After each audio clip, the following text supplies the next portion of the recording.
In this lecture, we'll delve into the concept of function composition in Python, which involves combining multiple functions in such a way that the output of one function serves as the input for the next function.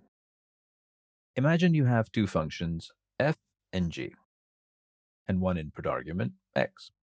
In Python, the composition f of gx means you first apply the function g to x, and then apply the function f to the result.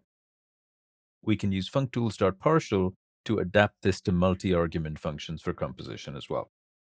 Let's take a look at a basic implementation for two functions. We have a function here called compose2, which has two functions as arguments.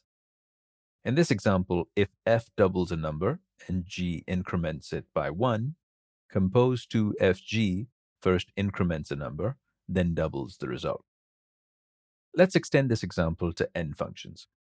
In real-world scenarios, like analyzing genomic sequences or detecting anomalies in stock prices, you often need to process data through several stages. This isn't just relevant to genomic sequences and stock prices, it can be relevant to practically any data processing task where this problem is at hand.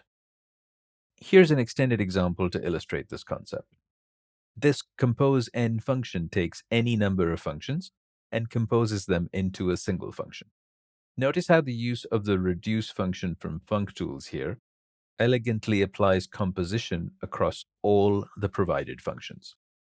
In terms of the practical applications of function composition, these can include, for example, composing functions to filter, map, and aggregate log data, if we're talking about streaming log processing as the use case, composing functions for sequence alignment, pattern matching, and data normalization to analyze genetic sequences efficiently, and using function composition for, say, chaining together various statistical analysis functions, such as normalization, to process stock price data.